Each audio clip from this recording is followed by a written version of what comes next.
Donc, très bien. Donc, j'aimerais vous parler d'un certain nombre de choses qui, ma foi, est intéressant. Vous savez, ça fait des années que je m'interroge beaucoup sur le Sefer Bamidbar. J'essaie de porter un regard synthétique sur ce livre. Ouais. Puisque globalement, les mitzvot, on les termine au Sefer Vayikra. Ouais. Et il y a eu l'histoire des Havot, il y a eu la sortie d'Égypte, les mitzvot, ouais. Le don de la Torah, la faute du veau d'or, le Mishkan pour que repose soit perpétué, la Shrina qui s'est manifestée au Har Sinaï. Ça, c'est faire Shemot, c'est faire Vaïkra. Comment on peut maintenant perpétuer la Shrina dans le Mishkan, et les Kohanim, et les Korbanot, et la Gdusha. Essentiellement, c'est l'annulation. On vient se faire petit, on va donner une place avec beaucoup dans notre cœur, dans notre vie. Ouais, donc c'est l'annulation, il y a pas d'initiative. On est tout petit. C'est sur de Nadav Avihu qui vous apporte un corban personnel, etc. Vaïkra, c'est Yom Kippour, quoi. On s'efface devant Hachem, etc. Ça, c'est Vaïkra, la Kedusha. Et Bamidbar, l'âme Israël et les Kohanim, ils sont présents, mais ils sont secondaires. L'âme Israël, ouais, c'est faire Pekoudim, on vient dénombrer les tribus, dénombrer les familles des tribus, le nombre de personnes qui constituent chaque famille. C'est faire Pekoudim, les nombres en français, les nombres. Ouais, les nombres. Et il y a eu le grand revirement du Sefer Bamidbar. Elle est dans Parashat Be'alotecha. Ouais. Tu as remarqué, Nathan, ou pas, que le revirement à Yeshpo Eze Ma'apach, ouais, Ma'apach, du Sefer Bamidbar, c'est dans Be'alotecha. Depuis le début du Sefer Bamidbar jusqu'à le milieu de la Parashat Be'alotecha, après il y a deux psukim, et puis après il y a, depuis ces deux psukim-là jusqu'à la fin du Sefer Bamidbar. Rabbi, il dit qu'il n'y a pas 5 Sifrei Sarim dans le Pentateuch, il y en a 7. Il y en a 3 dans Bamidbar. Il y en a 7. Il y a Bereshit, Shemot, Vaikra, Bamidbar. Il y en a 8 alors. Il y en a 8. Il y en a 8. Il y en a 8. Non. Il y a au milieu un petit Sefer. Hein? Les Noun inversés. Les Noun inversés. Tu connais un verset avec des Noun inversés?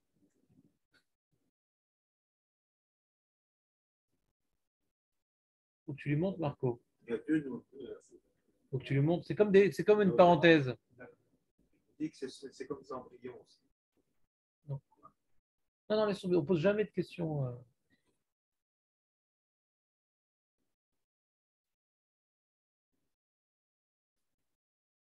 Donc, c'est-à-dire que quand on étudie maintenant les Meraglim, Korah, etc., il faut reprendre la structure du Sefer Bimidbar. Makara.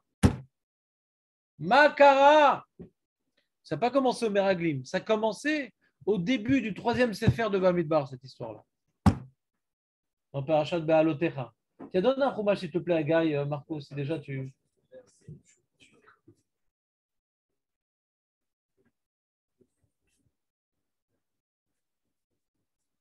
Il ne serait pas adapté d'étudier les Meraglim en commençant par Shlach Lecha, de l'Onachon.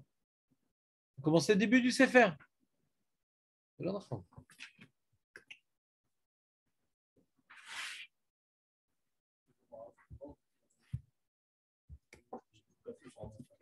Ah, t'as plus de batterie?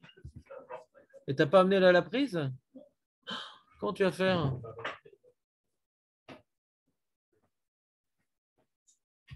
Oh là là. Tu fais le soir Baruch Hamapil? Ben voilà. Si tu avais béni ma pile, tu n'aurais pas de problème de batterie.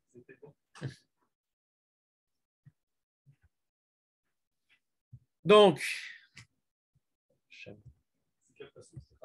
j'ose pas te dire vraiment. C'est dans le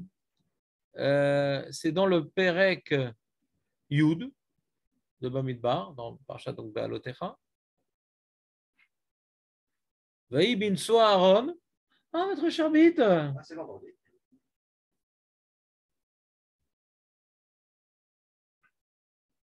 Binsa, Aaron, Vayomer, Moshe, Kuma. Kuma Hashem. Veyafutsu oivecha, veyanusu, mesanecha, mipanecha, uvenucho yoma. Shuva Hashem. Rivevot, Alfe, Israël. Ça, c'est un Sefer Bifnatsu. Tu vois, dans le Chumash, il y a des nouns inverses ou pas? Ah, donc on est Yud, Lamed, He. 10h35. 10h35. Alors qu'il est 8h46, incroyable.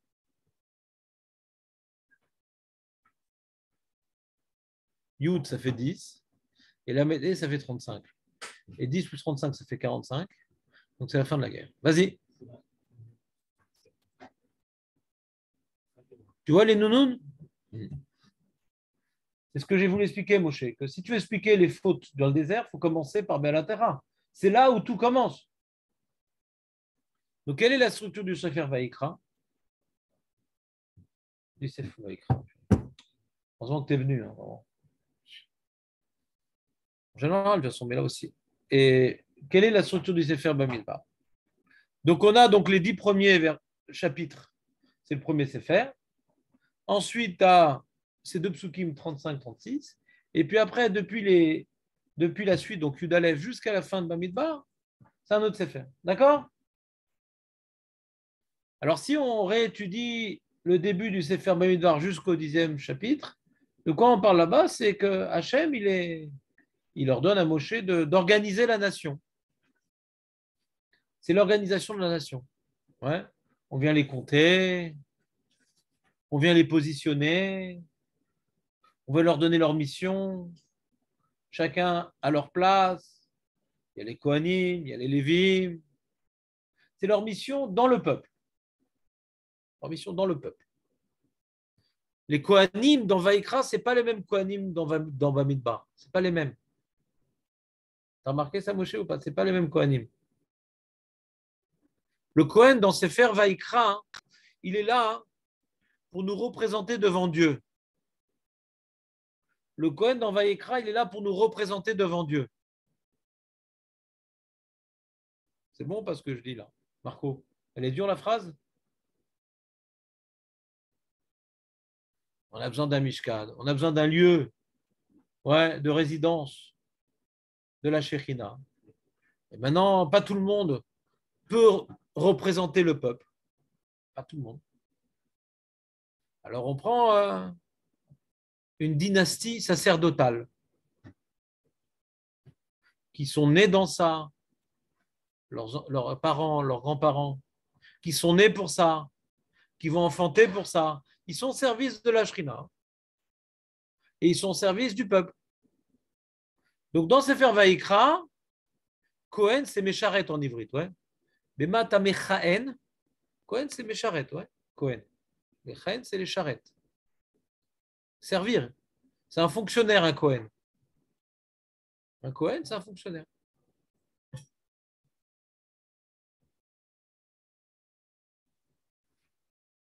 Et donc, c'est l'ambassadeur, quoi, l'ambassadeur du peuple dans le palais du roi. D'accord? Donc, il est là pour organiser le palais du roi et apporter à manger, entre guillemets, au roi, et mettre des encens, et nettoyer, etc. C'est le mécharet du roi. Il reprend, tout le peuple aurait dû normalement s'occuper du palais du roi à tour de rôle, mais on n'est pas apte, donc on a une famille qui s'en occupe. On a une famille. Caniré, c'est possible, mais c'est pas sûr. De façon d'expliquer, mais c'est possible qu'à la faute du veau d'or, mais c'est pas sûr. On a prouvé qu'on n'était pas apte, ouais. Alors le Kohen, il est devenu le représentant officiel, immaculé de toute faute. Et donc ça c'est le Sefer Vaïkra. Dans le Sefer Bamidbar, le Kohen, il n'a pas la même fonction. Il est au service du peuple. Pas il représente le peuple, il est au service du peuple. C'est-à-dire que tout le Sefer Bamidbar, c'est donc la Shrina qui est au milieu du Ram Israël. la Shrina qui est au milieu du Am Israël. Chacun est positionné par rapport à l'arche qui est au milieu. Tout converge vers l'arche. C'est le cœur spirituel du Am Israël. C'est pour l'arche qu'on se déplace. C'est par l'arche qu'on se déplace.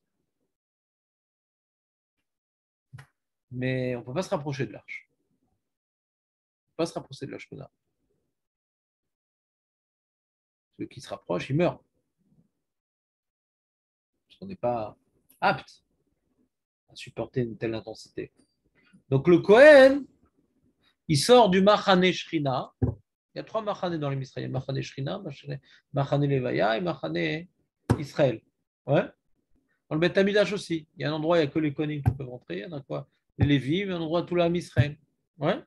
Comme sur le Arsina, il y avait un endroit où il y avait Moshe, un endroit où il y avait le Sanhédrin et Aaron, et un endroit où il y avait le peuple. Il y a trois sphères de proximité. D'accord? L'Am Israël, il est dans la 3e sphère.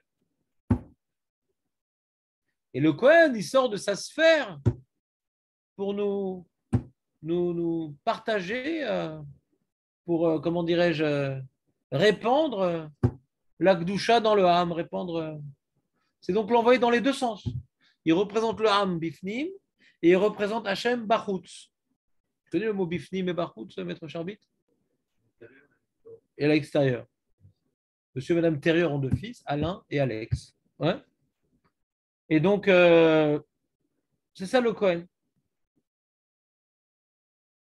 Il représente le Ham Israël dans le palais du roi. Il représente le roi dans le peuple. Alors, dans Vaïkra, c'est la représentation du Kohen dans le palais du roi. Et dans Bamidbar, c'est la représentation Hachem dans le peuple. C'est bon, Marco, ou pas? Comment tu fais pour rien noter? C'est fondamental. On est en train d'expliquer les fondements du judaïsme. Marco, enfin, c'est pas moins important que la Gemara. Moi, j'ai marqué monsieur et madame à l'intérieur. J'imagine. Je vais la sortir ce soir. J'imagine.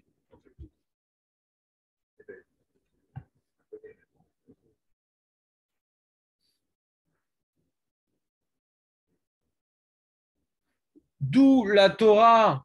Où est-ce que la Torah m'explique la fonction du Kohen dans le Ham Israël par rapport au Sefer Benvar? Dans Parashat Nasso. Parashat Nasso. Après que la Torah est terminée avec la répartition des tribus et le compte de chaque tribu et leur place face à la Shrina et le compte des Lévi'im et leur fonction par rapport au Mishkan, lui porte ça, lui porte ça, lui porte ça, lui porte ça. Après, on parle, première mitzvot qu'on parle dans Nasso, ouais, on parle Shiloah Hamachane. Ensuite, on parle. Non, on a sauté un. Il sauta ce sujet. Non, Nazir, il a après sauta. Il y a celui qui vole quelqu'un qui n'a pas d'héritier, donc il vole un guerre. Et quand il a volé, en plus, il dit, j'ai pas volé. Il a proféré le nom d'Hachem pour mentir sur son larcin. Il y a l'arsène et il y a larcin. L'arsène, fais le l'arsène. Exactement. Et donc, il est Mo'el Bachem. Il vient profaner le nom divin pour des raisons d'argent, pour des raisons sociales. Et quand maintenant il n'a pas d'héritier, le monsieur, pour payer ce qu'il a volé, alors on donne au Kohen. Parce qu'il y a eu une faute contre Hachem dans le domaine du social. Dans le domaine du social, mais c'est contre Hachem parce qu'il a juré en utilisant le nom d'Hachem pour dire qu'il n'a pas volé. Donc qui c'est qui va recevoir l'argent? Le Kohen. Il est là pour incarner la Shrina dans le social. Après que la Torah nous ait développé que celui qui est Metzora, celui qui est Zav, celui qui est Mémet, celui qui est atteint de la plaie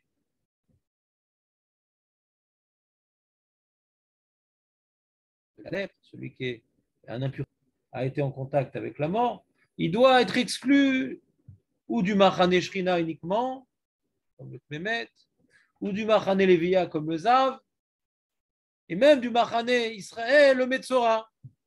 Donc la faute la faute, qui engendre une touma, une impureté, d'accord?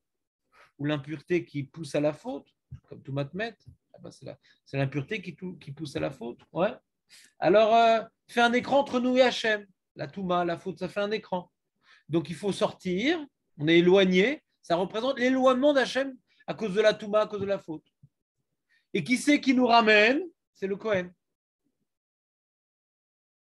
Celui qui a fauté au niveau social, donc il s'est exclu du Machané Israël.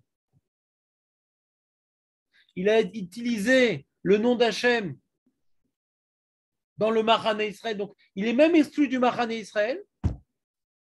Alors lui, le Kohen, lui permet de réparer sa faute. On va donner au Kohen l'argent. Celui maintenant qui a un problème de relation sexuelle, donc une touma de Zav, déjà plus dans le social, mais c'est dans le familial. Ouais.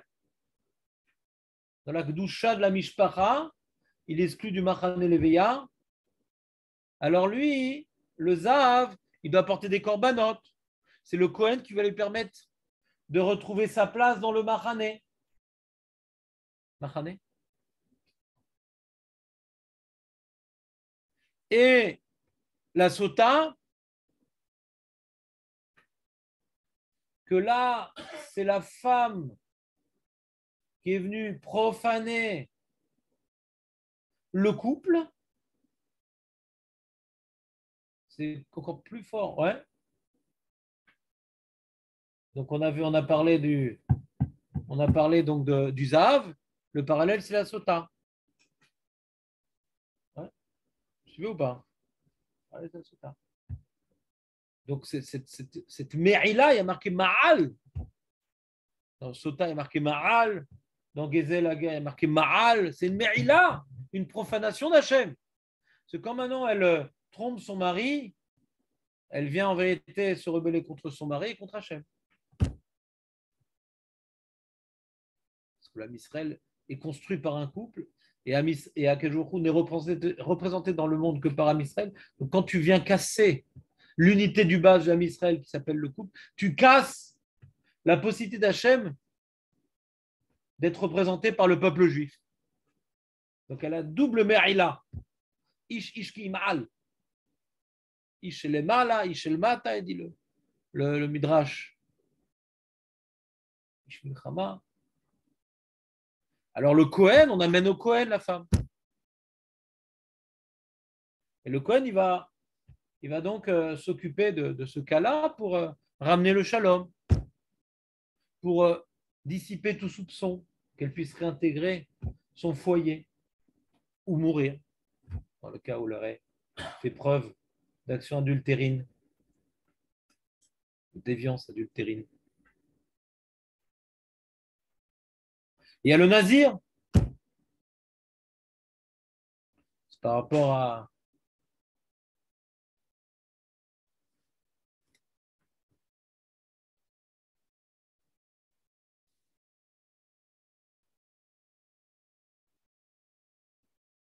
lui, il sort complètement du Machané, lui, même du Machané Israël, le nazir.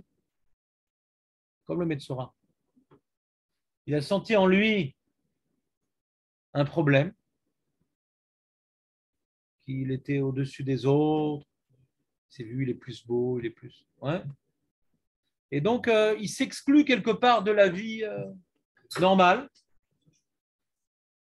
en s'interdisant d'être en contact avec la mort, en s'interdisant de boire du vin, en s'interdisant même de manger des raisins. Se laissant pousser les cheveux, il se met à part, il sort pour revenir. Pour revenir. Et c'est le Kohen qui va lui permettre de revenir. Donc, quelle que soit la Vera, quelle que soit la Touma, qui nous a éloignés d'Hachem, dans le domaine social, dans le domaine familial, dans le domaine de spirituel, dans tous les domaines, c'est le Kohen qui vient jouer son rôle. Comme on dit, le Kohen, il vient de quelle tribu? Lévi. Le Kohen, il fait le pont Lévi. C'est le pont entre Akadosh Baruch Hu et l'Aram Israël. Le pont Lévi. Tu connais cette expression, le pont Lévi, Nathan? Bah oui. Tu n'es pas du médiéval. Tu n'es pas un jeune juif médiéval. Dans les châteaux forts, tu sais quoi un château fort? Tira, ouais, Harmon. Alors là-bas, il y avait tout un fossé autour du Harmon. Et il baissait un pont. Ça s'appelle le pont Levis parce qu'on le lève. Pourquoi il attend? Nathan n'attend pas. Et donc, c'est clair ou pas? Donc, c'est le pont Lévi, si vous voulez mémoriser la chose. Il est représentant du Ham Israël dans le Mishkan, c'est Vaïkra. Il est représentant d'Hachem dans le peuple, c'est Bamidbar. Et où est-ce qu'on voit ça? Dans Parashat Nasso, qui se clôture, bien sûr, par Birkat Kohanim. Efo. Efo. Efo, Matsig. Babayit Shel Melech. Lo ba'am. Non, j'ai pas été clair. Je vois si Nathan ne comprend pas, c'est que j'ai pas été clair non plus. Il y a, la Gemara dit le Kohen c'est Shliché de Rachmana ou Shliché de Israël. C'est les deux. Dans Vaïkra, le Kohen représente le Ham Israël dans la maison du roi, et dans Bamidbar, le Kohen représente la Gdusha et la Shrina dans le peuple. C'est le pont. Un pont, ça va des deux côtés. Pour que la Shrina puisse, c'est par le Kohen. Et pour que l'homme Israël ait sa place dans la Shrina, c'est le Kohen. C'est clair ou pas? Plus clair que ça, il y a. Mais pas de moi. Je ne peux pas faire plus. Il y a des gens beaucoup plus clairs, mais moi, je ne peux pas faire plus.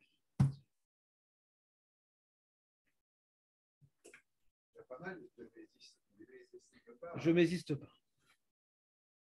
Donc, et donc Birkat Kohanim, c'est ça, c'est bidouk Birkat Kohanim. Si un jour c'est amené à étudier Birkat Kohanim, Nathan, il faut réétudier Birkat Kohanim dans son contexte. Parce que moi, ça fait des années que j'étudie Birkat Kohanim. Donc, j'ai dû faire un travail. C'est quoi le contexte de Birkat Kohanim? Birkat Kohanim, c'est la mitzvah des Kohanim dirigée vers le Ham, pour que la Shrina se répande dans le Ham. C'est normal qu'ils peuvent faire Birkat Kohanim en dehors du Beth Amikdash. On aurait pu se demander, mais putain, tu fais Birkat Kohanim en dehors du Beth Amikdash? La Gemara demande. C'est la première Birkat Kohanim de Aaron à la fin de son avoda. Minaïn Begvoulin, elle rapporte un preuve. Sami et Shemi. Qu'est-ce qu'écrit Sami? Samou, hein? Béné Israël. Donc même Béné Israël, pas l'Avdav Mishkan. C'est Hachem qui se répand dans leur Ham Israël. Ils doivent mettre le nom d'Hachem dans l'Ham Israël. Ça résume tout ce que je viens de dire, Birkat Kohanim. Donc il y a 3 niveaux dans Birkat Kohanim. Il y a Yevalechecha, il y a Issa. Ouais.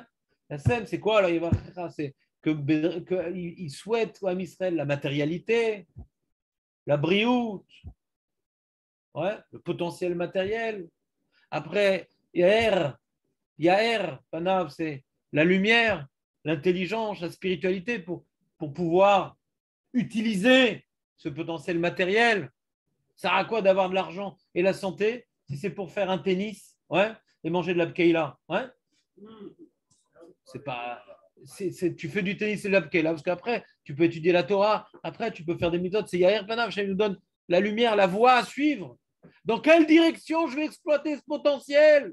Donc c'est l'intelligence, c'est la Torah, c'est un potentiel intellectuel, c'est le mode d'emploi dans lequel mon potentiel intellectuel va trouver un cadre.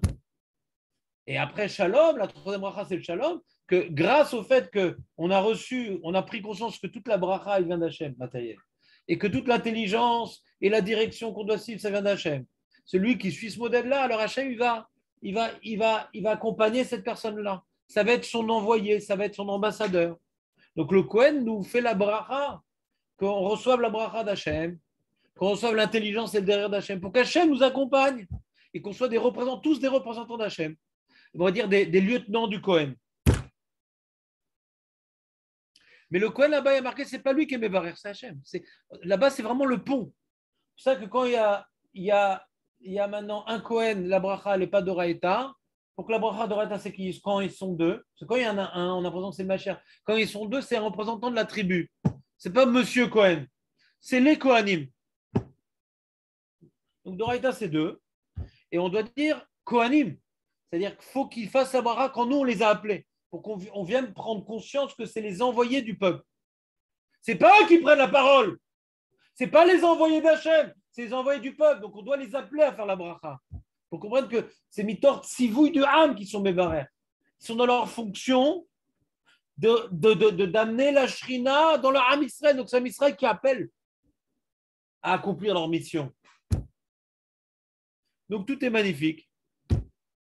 Tout est mis en place dans Sefer Bamidbar.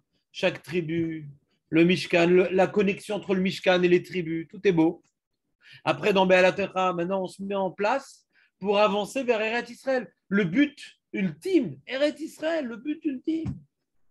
La Shrina ne résidera que dans le Ham Israël, en Eret Israël. Zé Hamakom.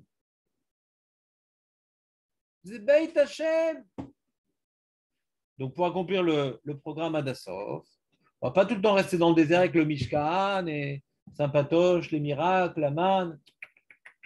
Il faut créer un pays avec des lois naturelles, avec des problèmes sociaux, professionnels, culturels, un peuple comme un autre, qui malgré les difficultés que rencontrent tous les peuples, la solution de tous les problèmes, c'est la Torah.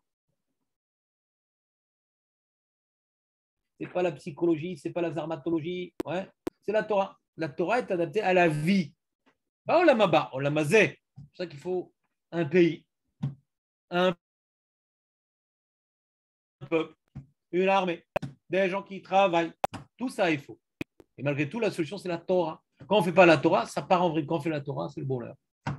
C'est la preuve que Dieu existe quand l'âme Israël fait sa Torah.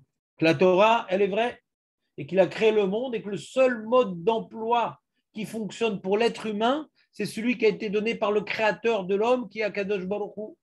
Donc on se met par Shad Ba'alatecha, on se met en direction vers Eretz Israël. Donc là-bas, on parle du chauffard, on parle des Anané Akavod, ouais, des nuées de gloire, etc. Tout est mis en place.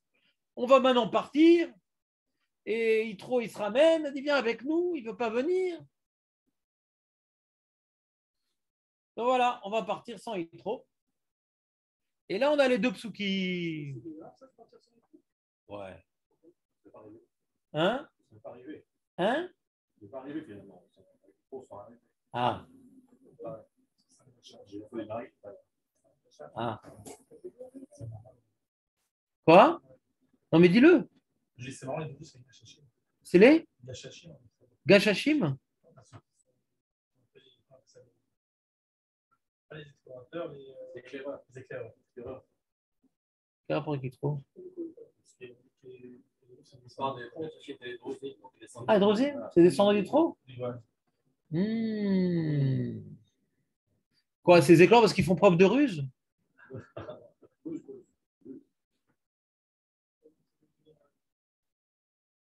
Compliqué. Les druzes, pourquoi ça sert à quoi? Je n'ai pas demandé la fonctionnalité. Mais ils sont goy, les druzes, non? Ils sont druzes. Si on dit un druze qui est goy ou arabe, il se vexe. Non, d'accord, mais il est goy. Ouais, bah, c'est pas Non, toi, tu n'es pas druze, donc tu ne te vexes pas, mais entre nous, il est goy. Ouais, C'est un goy spécial. Non, mais il n'y a pas de problème qu'il est spécial. Ouais, les Belges aussi, ils sont spéciaux. Mais le problème, c'est pas qu'il est spécial, c'est qu'il trouve les juifs. Ouais. Il s'est converti. Donc, Les Belges ne sont ta pas théorie, spéciaux, rares, ils sont inoffensifs. inoffensif quand ils sont absents. Je n'ai pas compris le. Ah, tu as trouvé une belle réponse. Mais je me permets d'avoir des doutes sur cette théorie. Ah, eux, ils se prétendent. Ah, c'est intéressant. D'accord. Bah, c'est comme Bob Marley aussi. Il dit qu'il est une tribu perdue. Bah, et le mec.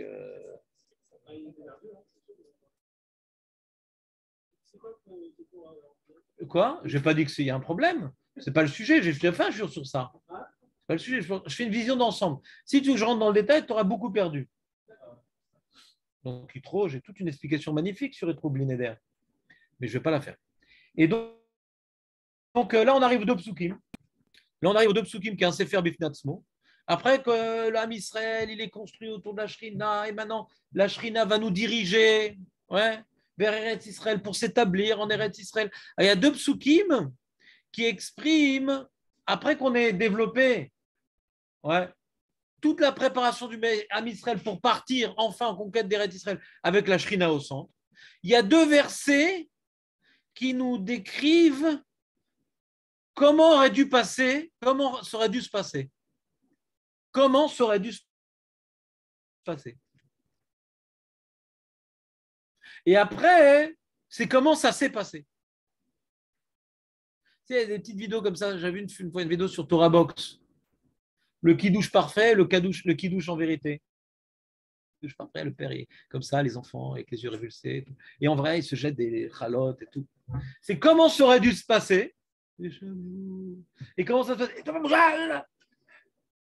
Donc, il y a, si on coupe le Sefer Bamidbar dans ces 3 livres, il y a la préparation au but final qui est la Shrina et entouré du Ham Israël qui rentre pour venir investir la terre de Dieu.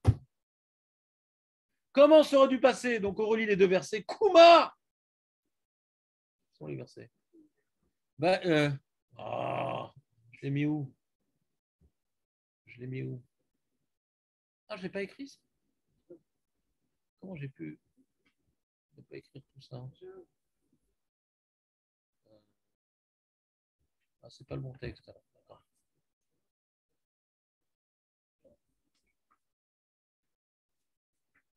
Non, je l'ai dans l'ordinateur. Non. Mais j'ai un texte où j'ai expliqué, j'ai rapporté des trucs. Voilà, c'est là. Voilà.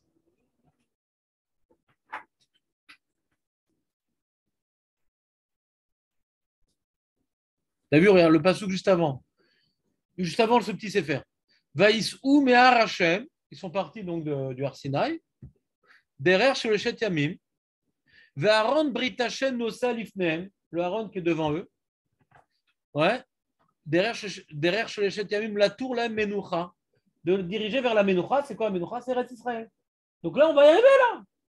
On est sur le point d'arriver là. Ve'anan Hashem Alehem Yomam Benosa Minamachane. Et là, s'il n'y avait pas eu le problème d'Am Israël, on aurait dû avoir Vaï Binso Aaron. Lorsque le Aaron, donc il part, on décampe, comme on dit, on décampe. Mère Moshe Kuma Hashem. Vayafutsu oivera veyanusu mesanecha mipanecha. Lève-toi Hashem. C'est le Aaron. En vérité, c'est le Aaron et tout le Ham Israël. Mais l'Ham Israël, ici, on n'en parle pas. Il est annulé au Aaron. On est en train de diriger Ham Israël, pourquoi on ne parle pas du Ham Israël? Sur Ham Israël, on est qui suit le Aaron. Donc quand il lève-toi Hashem qui est le Aaron, c'est lève-toi l'Ham Israël, mais en étant une unité avec l'arche. Archons ensemble.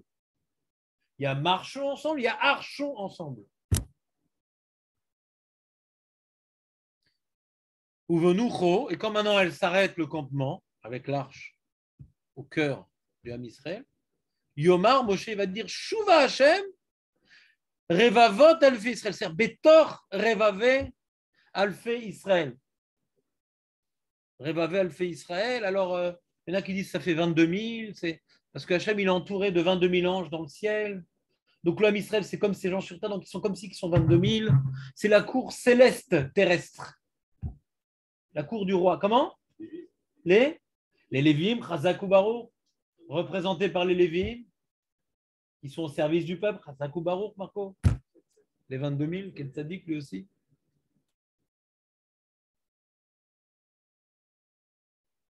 C'est comme ça que ça aurait dû se passer. Que Hachem, il va maintenant nous diriger. Il va éparpiller les goïms qui vont prendre fuite.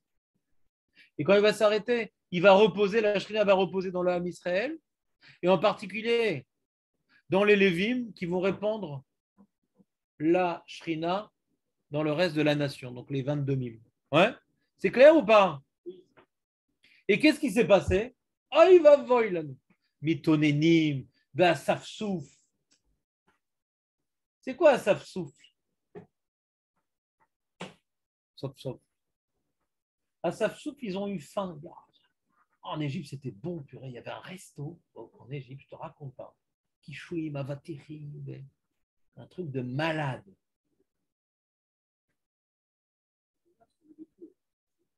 Qui avait tout? Qui avait tout? Ah. C'est qui le Asafsouf? Sauf. Alors, dans la Gemara, enfin dans le Midrash, il y a deux opinions. Ou c'est le Ravra ou c'est le Sanhedrin.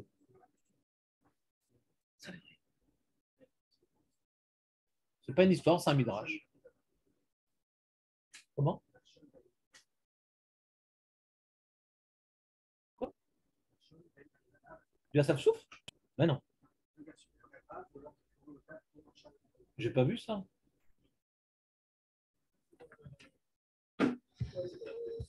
Ça, j'ai pas vu ça. Tu m'as angoissé.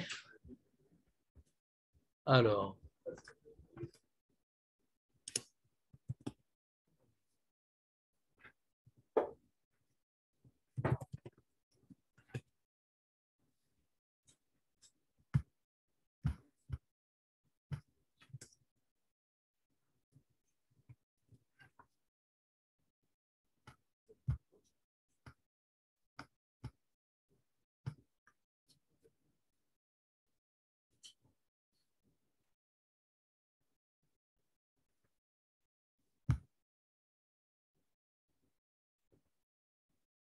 Ah, mais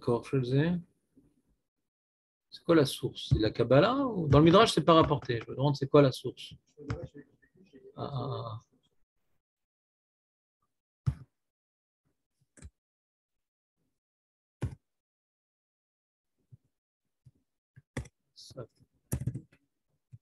Souf. Qui c'est qui développe l'idée? Comment il s'appelle? Ah ouais? Non, parce que Narshon, il s'est jeté sur la plage et sous les pavés, la plage. Donc c'est marrant le lien quand même.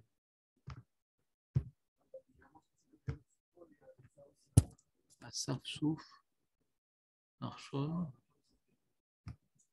Narshan, peut-être. Narshan.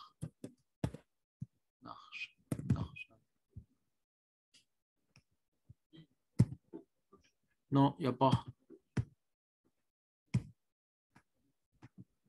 Asaf Souf. Je trouve pas. Attends une seconde. Ah oui, non, c'est normal que je trouve pas. C'est normal que je trouve pas. Non, c'est écrit, je veux bien, mais c'est quoi le mécor? Je vois pas de mécor dans Chazal. Non. J'ai l'impression que c'est la Kabbalah, mais je n'ai pas trouvé de mécor dans Chazal.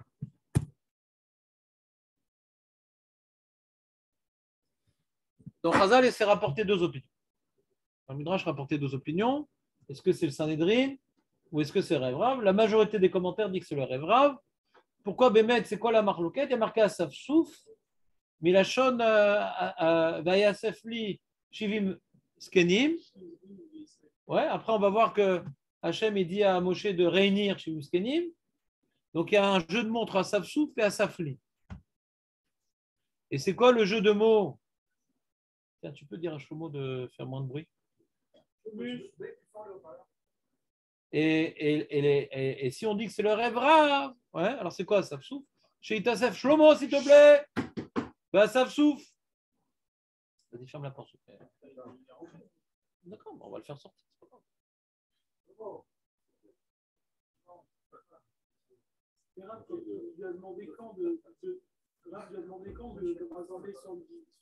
Après. C'est un jeu de mots. Alors, la majorité des commentateurs disent que c'est le rêve rare parce qu'il y a une preuve dans le chat. Dans le chat, il y a marqué Vasaf Souf. Ouais, ils ont eu une ta'ava. Vegam, veifku gam mibne Israël. Todarabah. Veifku gam mibne Israël. Machma que c'est pas Bnei Israël. Dans le chat, c'est rêve parce qu'il y a marqué. Ils ont pleuré également hein, quand ils ont dit on n'a pas mangé, etc. C'est ça. Ils ont pleuré également les Bnei Israël. Machma qui ne sont pas des Israël. Donc Tous les Pashtanim, ouais, tous les Mefarshim disent c'est le Erev Rav, mais il faut savoir que dans le Midrash Rabbah, il y a une autre opinion. Mais ce n'est pas le Pshat. Le Pshat, c'est le Erev Rav. Pourquoi il s'appelle Asaf Souf? Parce que le Erev Rav, il tassef. Et ça veut dire quoi Asaf, Itasef, Asaf Souf, Asfouli? Oui, il va s'enlever. Quelle différence entre Asaf et Kabatz? Il y a les Kabetz et les Asef, d'accord? Kibbutz Galuyot, c'est autre chose. C'est quoi la différence? Alors, il faut savoir que le terme, qu'est-ce qui est plus écrit dans le Torah, Kabetz ou Asaf? Asaf. Kabetz, c'est pas beaucoup de. Il y a 6 Kabetz dans le Pentateuch, et il y en a 59 Asaf dans le Pentateuch. Ouais?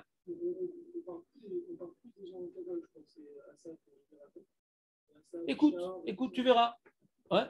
C'est les Sef, donc les Sef sont vraiment plus Kadosh. Ouais? Donc, hein? Comment? Non, ils savent, non. Non. Ils savent? Non. Sur Esav? Non. Faites des interros aujourd'hui.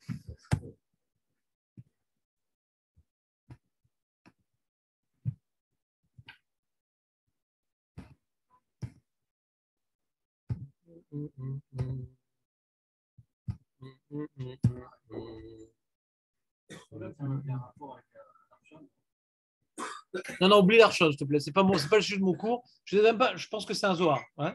Je pense que c'est un Zohar. Je vais pas trouver dans Chazal. Peut-être qu'il y a un... Non, mais je veux pas. D'accord, il y a fait, mais c'est le genre de jeu de mots que j'aime bien.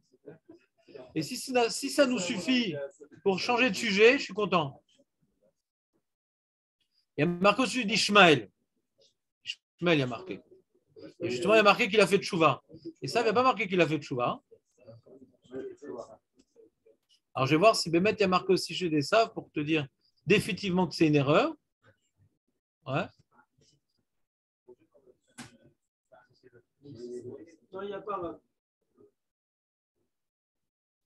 Il n'y a pas. C'est Ishmaël. Le Chidouche, c'est Ishmaël. Vous êtes prêts, les amis, d'écouter ou pas? C'est une conférence. C'est quoi ta question? On n'a pas expliqué la différence entre Kobetz et Asaf. On n'a pas expliqué. Ouais. Alors, les Esof, ouais, c'est d'intégrer un élément. Les Esof, c'est intégrer un élément extérieur pour prendre part à l'unité. Les Kabetz, ouais, tu as un tas de choses hétérogènes. C'est Kibbutz Galouyot. Tu as les Hasidim, les Thémanim, ouais, et les Tunisiens. Il n'y a pas de caméra. Ouais. Personne ne voit rien. Il y a un bug encore sur la caméra. Ouais. Toi aussi? Ouais.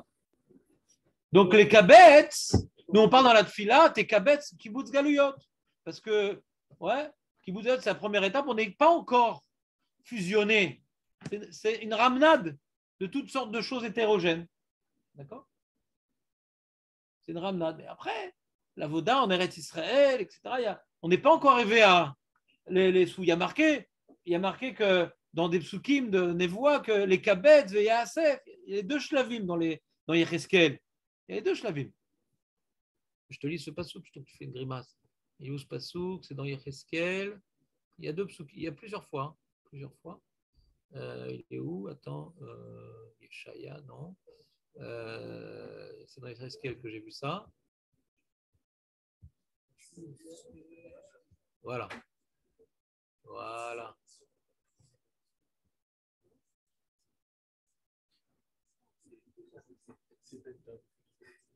Il y a Mariam ça. Omer Yecheskel Anavi Perek Yudalef. La reine est mort, Kohamar Hashem Elokim. Vekibatzti etrem min ha'amim. Ve'asavti etrem min ha'aratzot asher nefotzatem ba'em. Venatati lachem et admat Israël. Donc on voit les 2 shlavim là-bas, les Kabetz et les Esof. Ouais. Différents endroits comme ça. On voit ça dans l'ordre inverse dans Parashat Vaïchi. Dans Vaïchi, on voit l'inverse. Shlomo, tu n'es pas venu pour parler au téléphone et avec Shlomo. Tu as parlé au téléphone. On a tout entendu. Tout est enregistré sur Zoom. On voit aussi qu'il y a marqué Yaakov. Tu as déjà été balcoré sur Parashat Vaïchi? Qu'est-ce qu'il y a écrit dans. Là-bas, les Mefarshim me posent la question. Le début de Parashat Vayechi, je sais pas, tu as déjà fait cette paracha? Voilà, et continue. Voilà, continue.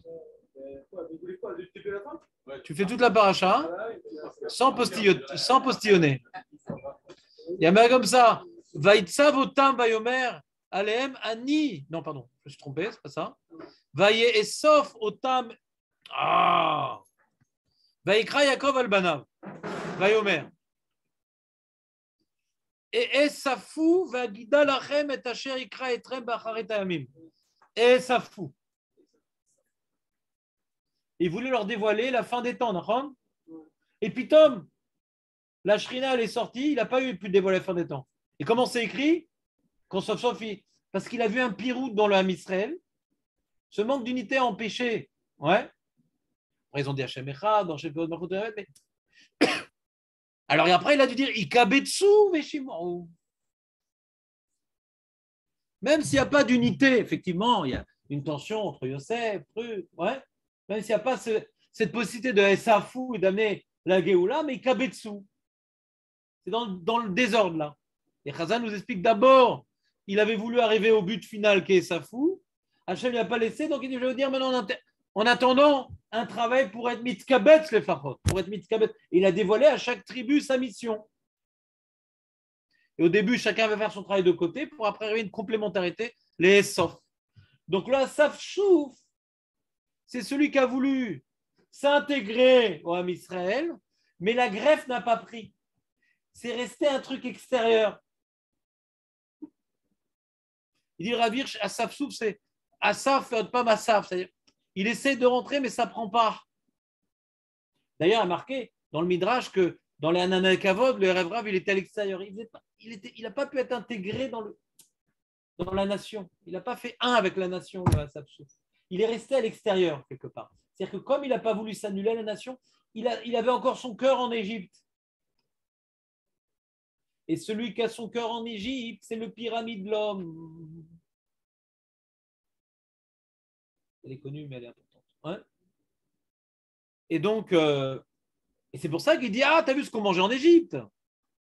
C'est Asaf Souf, c'est ceux-là qui demandent oui, ils ont mangé ça, les Israël. Eux, ils sont influencés par l'Asaf Souf, Israël. Tout le Sefer Bamidbar, c'était quoi jusqu'à ce petit Sefer-là? C'est que l'âme Israël est influencé par la Shrina, par l'intérieur, influencé de l'intérieur. Et là, leur erreur, c'est d'avoir été influencé par au lieu d'être imprégné par l'intérieur, ils ont été influencés par l'extérieur. Asaf Souf.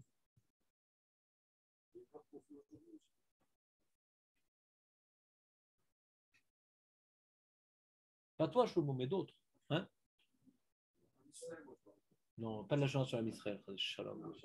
Israël Kadosh. La Shonara. Je ne suis pas Mekabel. Alors, un Samsung aussi, c'est la Shonara. Non, c'est rêve, ça passe. Qu'est-ce qu'il y a? Quand c'est Hachem qui le dit, je peux. Attends, Hachem, il fait des Torahot sur Israël.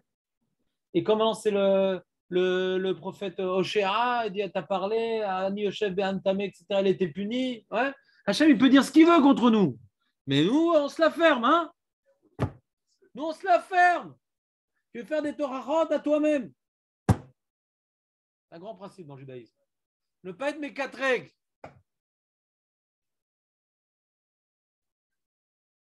Il est envisageable que le Ham Israël soit influencé par l'extérieur. Il est envisageable. Ouais.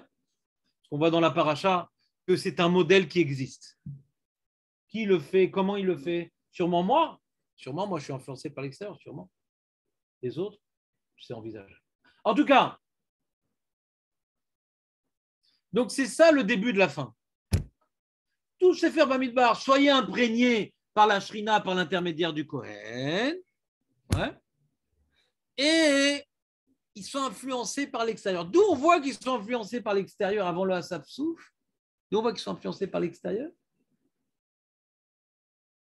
C'est que Moshe, il dit à Yitro de rester parce que tu vas nous diriger dans le désert. On vient de parler des Anané Kavod. On vient de parler d'un Kavod. Tu vas nous diriger dans le désert. Pour l'âme Israël, c'est important qu'il voit un grand philosophe, ouais, le commandant Cousteau, qui nous dirige dans le désert. C'est un professionnel. Très important, qu'est-ce que les goïms disent sur nous? Très important. Non, non, il a senti que l'homme Israël en avait besoin. Je viens de répondre à cette question bidouk en direct live. Qu'est-ce que j'ai répondu? Il a senti que l'homme Israël en avait besoin. Il connaît son peuple. Il a besoin du regard de l'extérieur. Donc par rapport, il faut l'éduquer, son peuple. Il doit apprendre à être dirigé par la Shrina. Mais dans un premier temps, hein, ouais, bien aussi Yitro, ça les rassure. Ça les rassure. Et quand Yitro, il n'est pas venu, donc Yitro, il n'est pas très rassuré de venir avec nous, peut-être. Donc, c'est sûr que c'est un bon plan, là où on va, là. Fin de parenthèse. Je ne vais pas développer plus Yitro. Je ne vais pas développer plus Yitro. C'est l'influence de l'extérieur.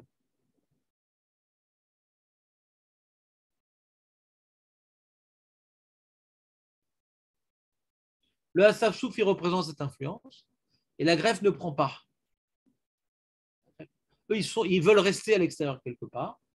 Et nous, quand on est influencé par eux, c'est pour ça que dans notre paracha, a marqué quand il y a eu la faute des Meraglim, ouais, donc il y a une certaine explication qui est contre le Pshat, qui dit non, ils ne voulaient pas rentrer en Eretz Israël pour rester dans les mitzvot, etc.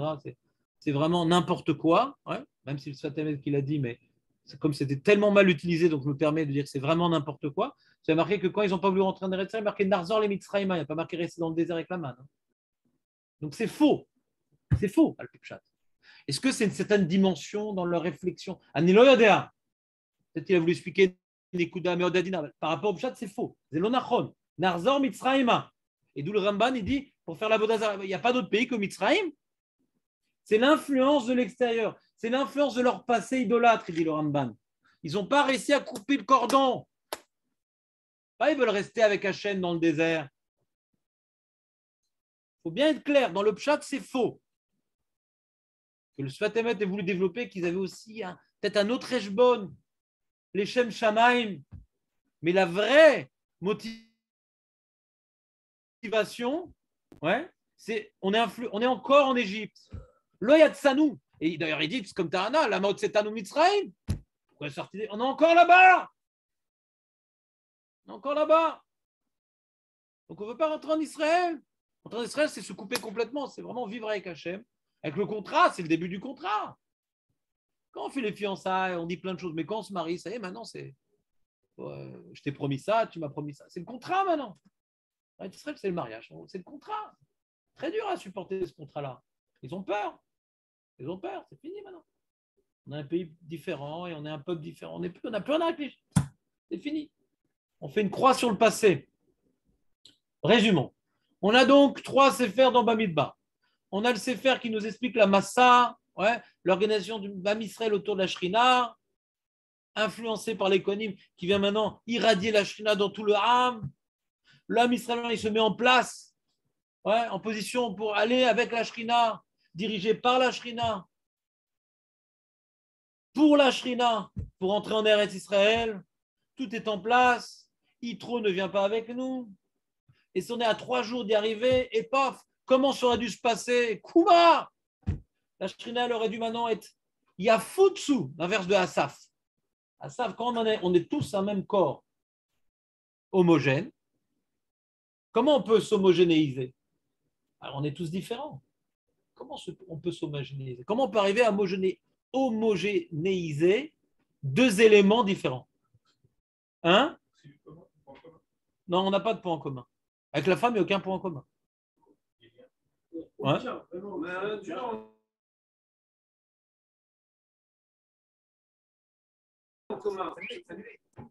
C'est ta raison, Shlomo, mais j'essaie d'être un peu plus précis, si tu me permets.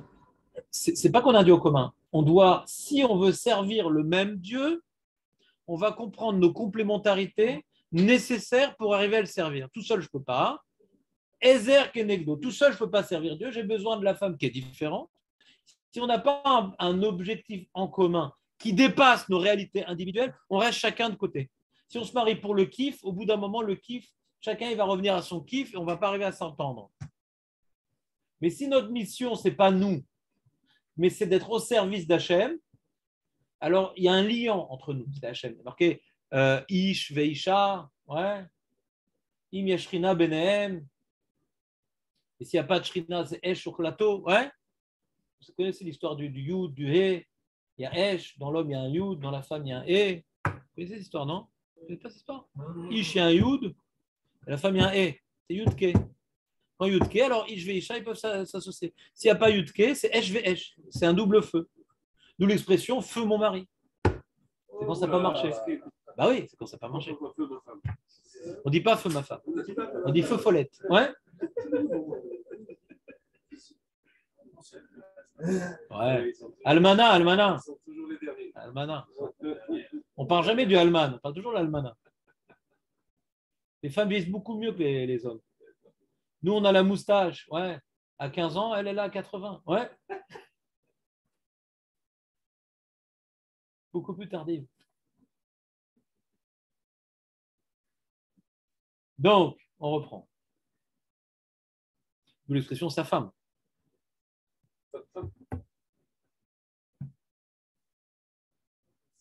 Quand tu as vu sa femme à sa dame, ouais. Ah, qu'est-ce que je suis en punaise. Donc, le terme redondant dans la parashat Be'alotecha, c'est Asaf. Alors qu'il y a 59 mots dans le Pentateuque qui émanent de la racine Asaf, dans la parashat Be'alotecha, il y en a 10. Il y en a 10, d'accord? Et dans le Sefer Bamidbar, il y en a 19. Après, il y a dans Bereshit 17. Dans Vaïkra, il y en a 4. Non? Donc, la majorité des Asaf, parce qu'on a dit, c'est Pekoutim, c'est de faire une Yechida. Le Sefer Bamidbar, c'est de faire une unité. Donc, c'est pour ça que le terme Asaf est plus redondant. C'est là-bas où il doit être particulièrement utilisé, ce terme-là. Et dans Be'alatecha, c'est tout le problème de la Asifa. On devait arriver à une unité. C'est par qui elle a incarné l'unité? On va parler de ton père aujourd'hui. Shevet Dan. Parce que comment il s'appelle le Shevet Dan dans la parasha de Be'alatecha? Le Me'asef. C'est la première fois que le terme Assam figure dans la parasha de Be'alatecha. C'est la seule fois qu'il figure dans le premier livre de Be'alatecha. Il y a 3 livres dans Be'alatecha. Le premier livre de Be'alatecha, le seul Asaf est dans Me'asef. C'est quoi le Dan? Il est Me'asef. C'est le dernier des tribus. Que celui qui s'est paumé, il a perdu de blé, il vient le réintégrer dans la nation. C'est lui qui a comme mission de réunifier la nation. Les paumés, il les remet. C'est Dan.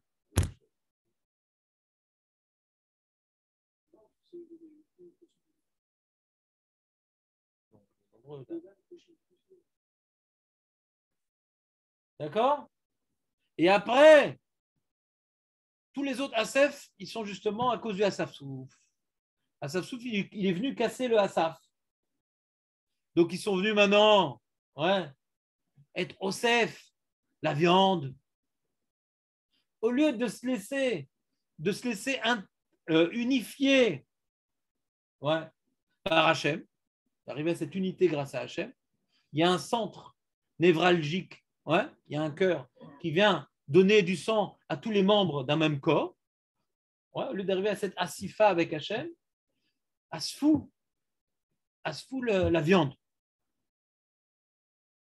C'est quoi? Ils sont venus s'investir dans leur individualisme. J'ai faim. Comment dirais-je, le problème d'unité dans le Ham Israël, c'est quand maintenant on donne une place à notre bassar, à notre réalité corporelle. J'ai faim. Quand la nourriture est un but, moi je suis un but. Mon bide est un but. Et donc l'histoire du Israël devient un bide.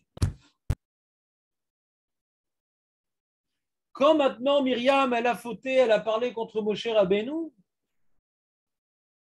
c'est marié qu'une Isha Kushite, une femme noire, eh bien, elle a été exclue du Machané. Et comment elle a marqué qu'elle est réintégrée dans le Machané? Voilà. Voilà. Elle est réintégrée dans le Machané. Donc, l'histoire du Ham Israël, c'est l'histoire de Myriam. On a fauté, maintenant il faut se réintégrer dans le Hamarané. Et ça introduit la faute des Meraglim. C'est après la faute de Myriam et sa réintégration. Les Meraglim, au lieu de prendre le Moussar, que l'Am Israël c'est une unité, et notre but maintenant c'est d'être unifié par Hachem, envoyé, représenté par Moshe. Chacun il a recherché son intérêt. Chacun il a recherché son intérêt, donc il n'était plus représentant du Ham Israël. Et c'est encore l'influence de l'extérieur. Alors, on a vu l'influence des Égyptiens, maintenant il y a l'influence des Canaanim. Ils ont vu les Canaanim, ils ont été influencés par ce qu'ils ont vu à l'extérieur. Au lieu de, quand ils étaient là-bas, en train de voyager, avoir les yeux rivés sur Hachem, c'est Hachem qui nous envoie là-bas, c'est Hachem qui va nous faire conquérir, Hachem il est bon, Hachem il peut tout faire. Quand on est au milieu de l'épreuve, il faut avoir les yeux rivés vers Hachem et pas regarder les médecins, pas regarder les radios, pas regarder le banquier. Il faut regarder que Hachem s'amuse de tzitzit. On a du mal à regarder Hachem. Il y a beaucoup de fils blancs et il y a un fil bleu. Il faut avoir les yeux que sur le fil bleu. Ne te laisse pas embrouiller. L'otatouru achareinechem. L'otatouru est influencé par l'extérieur. Alors, être influencé par tout le décor magnifique d'Égypte du passé, d'être influencé par tout le décor effrayant de l'avenir. Il y a Mitzraïm, il y a Canaan, deux extrêmes. Ouais. Là d'où on vient, on a toutes nos mémoires photographiques là-bas. Là, on va aller, on est choqué par tout ce qu'on a vu là-bas. L'otatou, laisse-toi influencer par le Mishkan. En on milevado, en on milevado. Ne regarde pas ce que tu vois et ne vois pas ce que tu regardes, parce que tu ne regardes que ce que tu veux voir.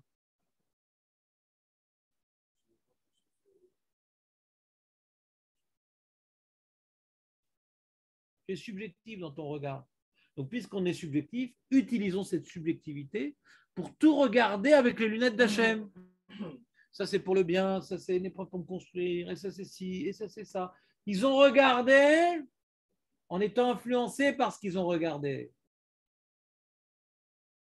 Quand tu regardes la manne, ça ne présente aucun intérêt. Tu as l'impression de manger du sable, de la neige. Ouais. Est-ce que tu regardes la manne ou tu regardes c'est Hachem qui te l'a donnée? Tu regardes d'où elle vient ou tu regardes à quoi ça représente? Oui, regardez, ouais, la manne. Nous, on a bien du poulet, des cerises, la vatirim, kishouim. Je veux voir. La nourriture, si tu es un grand chef de cuisine, ouais, très important l'aspect alimentaire. Ça a une part énorme, l'aspect. Quand tu fais une bouillée magnifiquement bonne, quand tu manges dans le noir, je vous ai souvent raconté cette histoire-là, au début du mariage, il y avait une coupure d'électricité à Soudachishit, on était dans le noir.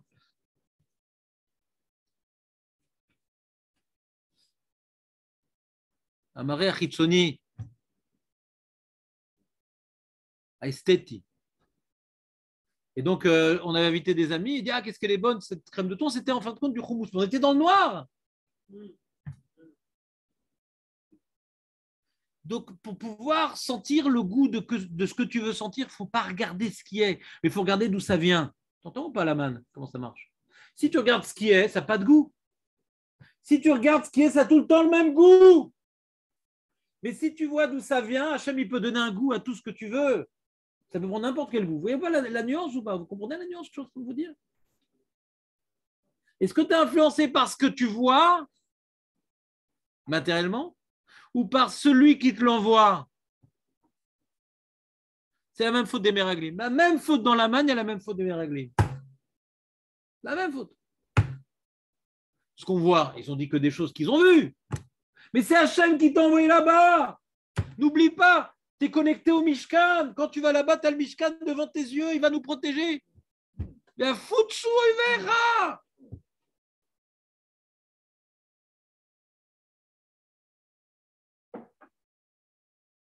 D'ailleurs, dans le Tanya, il y a marqué que quand on fait le Kriyat Shema, on ferme les yeux pour apprendre à regarder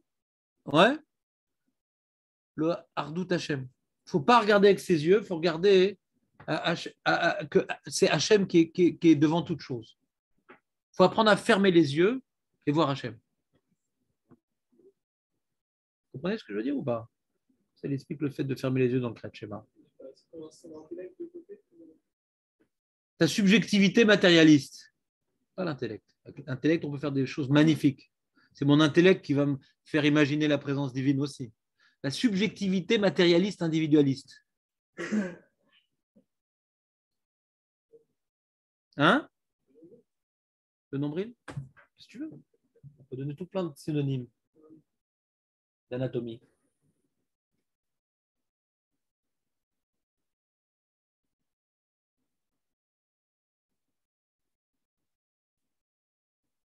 Est-ce que c'est la Shrina qui te dirige? Ou c'est Yitro qui te dirige? Ou c'est les Meraglim qui te dirigent? Qui c'est qui dirige? C'est Bennett qui te dirige? C'est Raham qui te dirige? Ah, ça serait tellement bien que Bibi nous dirige. Tout ce qui nous arrive en Eretz Israël, ça vient uniquement d'Hachem. Si Hachem avait voulu autrement, ce Benetton, ce ton de Bennett, il n'aurait jamais pu arriver. Parce que Benetton, tu te rappelles, il n'y a plus de Benetton, toutes les couleurs, les noirs. Il a pris des Arabes, il a pris des Smolanites. C'est Benetton. Ouais. Ah, il a pris aussi ça? On imagine. C'est la couleur, c'est les couleurs. Non, c'est Bibi qui a fait. Ouais. Et donc, si Hachem voulait que ça se passe autrement, il n'aurait pas pris Bennett. Quand maintenant on voit Bennett, on voit nos Averot. Qu'est-ce qu'on a pu faire comme Avera pour avoir un moment tellement pourri, avec tellement d'abrutis qui se réunissent? Des abrutis finis. Non, c'est des abrutis à tous les niveaux. Il manque d'intelligence dans tous les domaines. Et une manque d'objectivité. On n'a jamais eu un tel gouvernement si bien dit sur lui-même, Bennett, etc. Des trucs incroyables qu'on voit. Mais c'est Hachem qu'on voit ça. C'est pas Bibi qui nous dirige, c'est Hachem. Il ne faut pas être influencé par la Knesset, il ne faut pas être influencé par tout ça. Il ne faut pas voter. Vadaï, il faut voter. Vadaï. Il faut voter pour ce que les rabbinim vont nous dire. Accomplir notre mitzvah de voter, pas plus que ça. Il y a une mitzvah de voter pour accomplir Soukhaché Aoucha. C'est tout de faire ce que les rabbins nous ont dit. Et tout, non, moi je vais être à Avat Israël. Donc moi je vais voter pour Chasse, et elle va voter pour Guimel, et lui pour Ben-Gvir, et lui pour. Comme ça, tous les religieux, on va voter. Qu'est-ce qu'on dit les rabbinim de voter? On fait la mitzvah. Je ne vais pas essayer de mettre en avant mon opinion dans le vote. Le Mishkan. Je suis connecté au Mishkan. Qu'est-ce que Hachem il veut? Si Hachem existe, alors il y a toujours des rabbinim qui le représentent dans le monde, parce que sinon, il y a plus. Dieu il est inaccessible. Il y a toujours un porte-parole dans le monde.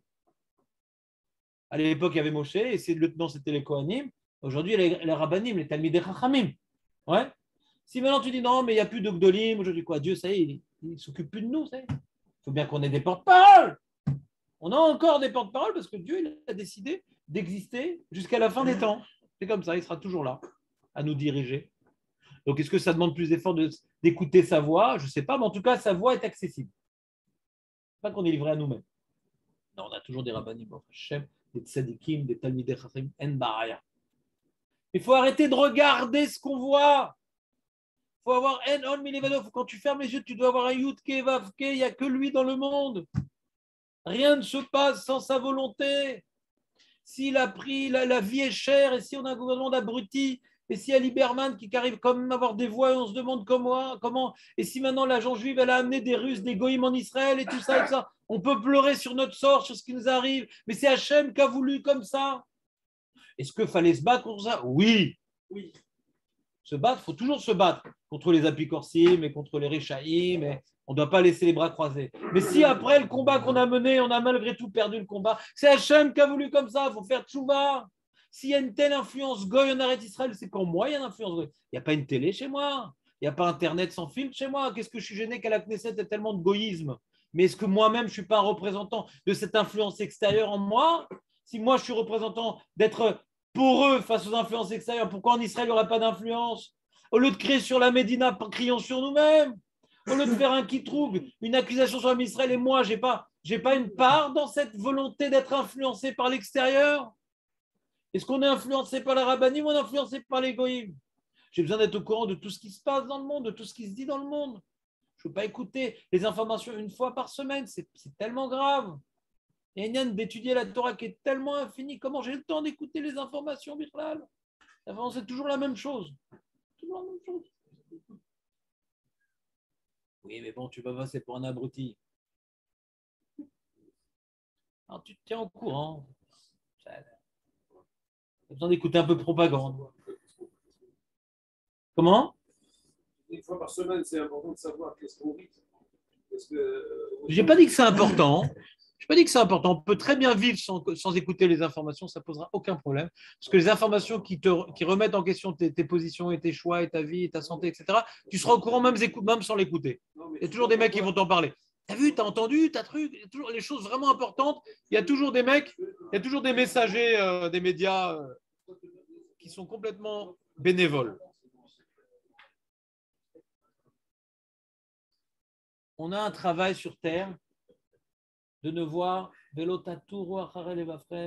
a un travail sur terre d'être imprégné par la Torah, par Hachem, par les Chachamim, et de se déconnecter du regard de l'extérieur. On a un travail sur terre. Tu sors dans la rue, tu es encore imprégné de ton limoud que tu viens de faire. Ça commence à s'estomper, tu es en train de réfléchir au limoud que tu vas faire. Tu sens la tefila, tu es encore imprégné de l'aïtoromemut, de l'élévation que tu es dans ta prière. Tu vas te rendre à Mincha, tu réfléchis, comment j'ai prié. Pas, tu arrives à Mincha, tu es en train d'essayer de travailler sur les pensées de ton travail qui prennent en otage ta tefila. Déjà, avant Mincha, tu te prépares. Je vais maintenant faire quelque chose, je vais au rendez-vous, c'est l'essentiel de ma journée. Les différentes filotes. Mon limoud, c'est l'essentiel de ma journée. C'est l'essentiel de ma journée. Parce que ça me permet d'être influencé par l'extérieur et non pas par l'intérieur et non pas par l'extérieur. Être influencé toujours par l'intérieur, par la Torah, par les mitzvot, par les rachamim, et pas par l'extérieur, si on veut résumer les meraglim.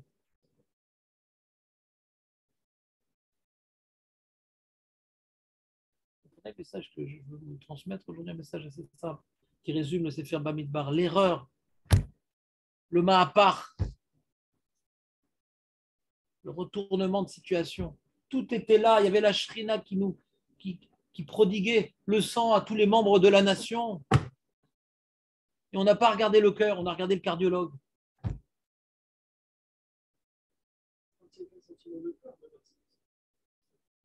C'est un problème d'Emouna, de bitachon. On est tous des gens, hein. On est tous des gens qui croient en Dieu. On sait que Hachem, il s'occupe du monde, on sait qu'il peut tout faire, on sait que c'est pour le bien. D'accord? Il s'occupe du monde, il peut tout faire, et tout ce qu'il fait, c'est pour le bien. On le sait. Comment on fait des avérotes? L'Avera, c'est quoi? C'est pas toujours un Yetzara. Hein. Et des fois, l'Avérote, c'est plus fort que moi. Oublions celle-là. Oublions le mec, il a un problème psychologique. Souvent, quand c'est plus fort que moi, c'est que j'ai un problème psychologique. J'ai un besoin, ouais, refoulé, mais qui est réel en moi. Et j'arrive pas à trouver son équivalent dans Torah et Mitzvot. Tant que je n'ai pas trouvé son équivalent, hein, alors je vais être tourné vers ça. J'ai un besoin. Il est réel, ce besoin. Maintenant, il faut que je trouve dans une mitzvah, il faut que je trouve peut-être par le Limud Torah, peut-être par la Tfila, peut-être par le Chesed, peut-être par Anelodez et mitzvah. J'ai un travail à faire sur moi. Mais ce besoin-là, je l'aurai jusqu'à la fin de mes jours. Mais dans quel domaine d'Avodat Hashem je vais pouvoir maintenant le satisfaire? Donc, quand je fais une avéra dans ça, bon, je suis moins puni parce que j'ai toujours pas trouvé vers où focaliser cette énergie. Mais des fois, c'est une négligence. Ça y est, c'est rare d'arriver en retard à un chiot. C'est rare. C'est un manque de prise de conscience que c'est là où je vais me ressourcer. Tu vois, les mecs ont le haï-pont. Le pont qui fait aïe. On a parlé du pont Lévis, il y a le haï-pont. Je me monte sur le pont, c'est un lien avec le monde. À chaque fois, c'est haï-pont. Et les mecs ont cet engin qui est tout le temps déchargé. Quand ils voient un chargeur, vite, ils vont à la maison, vite, première chose. C'est pas comme ça que ça se passe. De toute façon, on charge le téléphone, c'est pas comme ça que ça se passe pour vous, non? On charge le téléphone. La voiture, on sait qu'on a besoin de charger. Si décharger, comment on va faire? Comment pourrais-je vivre sans écran entre moi et Dieu? Comment pourrais-je vivre sans écran entre moi et Dieu? Je suis tellement habitué d'avoir un écran avec Dieu. S'il n'y a plus d'écran, je risque d'avoir un coup de soleil. Ça s'appelle l'écran total. Qu'est-ce que tu dis? Qu'est-ce qu'ils ont les deux petits vieux des Muppet Show là-bas? Tu es en train de petite remarque. Je dis Waze, comment on va arriver? Bien sûr, bien sûr. Waizovitch. Weisten. Arabe, moi, c'est Weisten. Voilà, le Far Waze.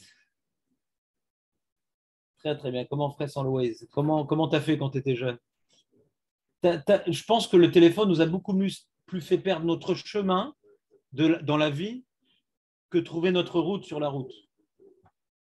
On parlait avec les gens avant. Tu te rappelles? Même en chiour, on n'était pas dérangé.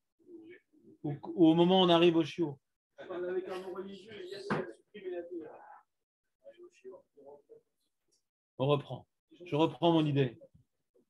Si on comprend que comme un chiour, on est en train de charger la batterie, comme j'ai dit à Guy, ouais, ma pile, quand on comprend que quand un chiour, on est en train de charger sa batterie, et on est complètement à plat, et là on recharge la batterie. Au plus vite, on charge la batterie.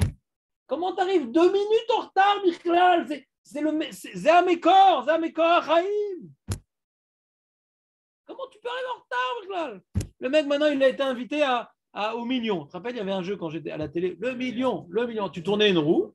Et le mec, j'ai gagné que 10 000 francs. Tout le monde va pleurer pour lui. Non, je crois que c'est le million, c'est 100 000 francs, je crois. Je ne me rappelle plus comment c'était. Non, mais le minimum. 100 000. Le pauvre, il a gagné que 100 000. Il pleurait. Et donc, le mec, on l'invite à cette émission. Il ne va pas arriver à l'heure. Mais j'ai qu'une heure de retard. Oui, mais elle est finie, l'émission. Une demi-heure. Non, tu ne peux pas te prendre au milieu. On a pris quelqu'un d'autre. Le mec qui s'occupe de l'éclairage, ils l'ont pris parce que tu comprends pas comment ça marche. Si tu comprends que c'est le million, c'est ton cœur qui est en train de te donner du sang à tous les membres, alors tu vas pas arriver à l'heure, tu arrives en avance. Faut pas manquer le premier. Pour que quand commence le chiour, tu es déjà connecté à l'intérieur. Parce que quand tu arrives déjà pile à l'heure, tu es encore dans l'extérieur, tu as du mal à rentrer dans le truc. Donc, arriver pour t'asseoir, prendre ton café. Pas t'arrives au milieu du jour et tu prépares ton café. Non, déjà, tu as préparé ton café, tu es assis, tu as ton cahier, tu te prépares à être imbibé. La tefila, c'est pareil. Il y a des gens qui arrivent à l'heure, miskenim. Il y a des gens qui arrivent après l'heure, rechaïm. Il y a des gens qui arrivent avant l'heure. Ah si, rechaïm, comment tu peux arriver après l'heure? Quand tu vas arriver après l'heure. Birklal, hein? Aucune excuse. Quand c'est tous les jours, il n'y a aucune excuse. C'est un mode de relation avec Dieu. Non, aucune excuse. Quand c'est systématique, je vois la synagogue, c'est toujours les mêmes qui arrivent en retard. M'en fiche. Et Shabbat, et trucs. Bon, arrête tes tiroutines. Non, je les juge pas. Je les juge pas, Razé Shalom. Je les juge pas. Je suis étonné qu'à 75 ans, il a encore des enfants à amener au Gan, mais je ne le juge pas. Non, je ne juge pas. Je sais juste que moi, quand j'arrive en retard, je sais pourquoi. Si c'était vital pour moi, c'est le million. Le million, j'arrive pas en retard. J'arrive en avance pour bien être prêt. Parce qu'après, il faut savoir tourner la roue. Il y a ceux qui tournent comme ça. Moi, je m'entraîne. Avant qu'on commence à filmer, je peux déjà tourner, j'essaye. Je vais essayer pour voir la technique. Je m'entraîne. Je ne sais pas. Dans ma vie, il m'est arrivé à de nombreuses reprises d'être ce que je vous ai nommé ici un rachat, d'arriver en retard à la tefila. Bon, c'est jamais un quart d'heure, Hazé Shalom, ouais, jamais, sinon je vais à d'autres minyan, ouais, jamais. Mais quand même, ça peut être 5 minutes, et tu arrives 5 minutes en retard, alors ça veut dire que tu ne veux pas t'investir dans la tefila. Pourquoi? Parce que tu vas courir pour rattraper, donc tu as déjà raté les psuké des imrats. Tu terrorises des idées, les trucs. C'est même pas possible. Ils te laissent en général 10 minutes et certains 15 minutes. 15 minutes, c'est minimum pour faire des psuké des imrats correctement en réfléchissant. D'accord, Marco, ou pas? On étudie, nous, le mardi, le psuké des imrats. Pour bien bénéficier de la préparation, 15 minutes, c'est déjà pas assez. Mais si tu ne vois pas que c'est une rencontre, ouais, chaque jour, c'est le million. Chaque jour, c'est le million. Très longtemps. Bon, il faut le faire. C'est un fardeau. autant le faire au plus vite. Il est bien ce minyan, c'est bien agencé. On est sorti. Des fois, on est même sorti avant qu'on soit rentré. Je ne sais pas comment on a fait ce jour-là. J'ai gagné un quart d'heure. Parce que je suis revenu à la maison un quart d'heure plus tôt que je suis parti. C'était vraiment. Je le recommande ce minyan. C'est bon. Une bonne chose de faite. J'ai fait mincha comme ça à Shabbato. C'est bon, j'ai ma sieste tranquillos. Une bonne chose de faite. Ça, c'est quelqu'un qui n'est pas influencé de l'intérieur. Il n'a pas compris qu'il est connecté au cœur. Là, il a l'occasion maintenant de faire un nettoyage. Le mec est problème cardiaque. Il a l'occasion de faire un nettoyage du cœur pour être moins fatigué, pour moins avoir les jambes gonflées, pour moins être essoufflé. Maintenant, on va lui nettoyer le cœur. Et il rate son rendez-vous. 3 fois par jour, Hachem nous nettoie le cœur pour pouvoir bénéficier directement de cette énergie. Il y a la Torah, il y a la Tfila, il y a les mitzvot. Ouais. Si on est influencé de l'intérieur, c'est pas juste jetons la télé. Ça, c'est bien. On s'est déconnecté. Moi, j'ai pas de télé à la maison, bah, Hachem. Mais est-ce que je suis vraiment influencé de l'intérieur? Alors, ça dépend comment je fais les mitzvot. Est-ce que je les vois comme étant le million ou pas le million? Si tu n'es pas connecté aux mitzvot, quand on demande de faire les mitzvot dans l'épreuve, Chazé Shalom, de l'hôpital, de la banque, des enfants, si tu n'as pas pris l'habitude à être connecté au cœur quand tu n'as pas d'épreuve, quand tu as l'épreuve, tu es dans la panique. Quand tu es tellement attaché aux choses extérieures et que tu n'as pas appris à t'attacher aux choses de l'intérieur, alors quand l'extérieur t'agresse, comment tu peux bien le voir qu'il y a un intérieur? C'est clair l'image? Donc quand Baruch Hashem, tout va bien, essayons de nous connecter à l'intérieur, de nous connecter à Torah, Mitzvot, de faire des kavod, de bien préparer les choses, de bien réviser les choses. C'est le moment, c'est la rencontre avec Hachem le plus important dans la journée. C'est les moments de lumière. Tout le reste, c'est l'obscurité. Et cette lumière, elle s'estompe entre Shacharit et Mincha. Ah, Baruch Hashem, Mincha, il y a un regain de lumière et elle s'estompe. Ah, vite, ah, Baruch Hashem, donc on a Baruch Hashem 3 fois. Celui qui n'aime pas la tefila, c'est un poutifar. Poutifar. On a 3 phares, Baruch Hashem.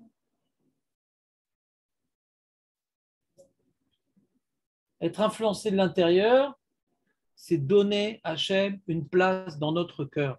Et pour donner une place à Hachem dans notre cœur, ce n'est que par l'accomplissement rigoureux et sérieux des mitzvot. Il n'y a pas d'autre moyen de donner une place à Hachem. Ishtabar chez Molad, c'est des ch'touillottes. Des ch'touillottes. C'est mieux que rien. C'est mieux que dire Ishtabar Bibi Lahad. Ouais. D'accord. Mais quand est-ce que tu vas donner une place à Hachem dans ta vie? C'est comme maintenant tu es prêt à t'investir dans des actes. Et pas uniquement tu le fais parce que tu dois le faire. Tu attends cette rencontre, tu la prépares, tu arrives à l'heure. Donc quand tu la prépares et tu l'attends, même avant de faire la mitzvah, tu es déjà dans la mitzvah. Et quand tu es déjà dans la mitzvah, quand tu l'as fait, quand tu l'as fini, elle a encore une influence sur toi. Donc la lumière, elle commence avant d'arriver à la mitzvah et la lumière, elle continue après la mitzvah. Donc tu es complètement dans la lumière. Mais quand tu arrives au milieu de la mitzvah, donc avant, tu n'avais pas de lumière, et après, il ne reste plus rien parce que tu n'as pas été connecté avec la mitzvah. Donc ça s'appelle un quoi? Ça s'appelle un éclair.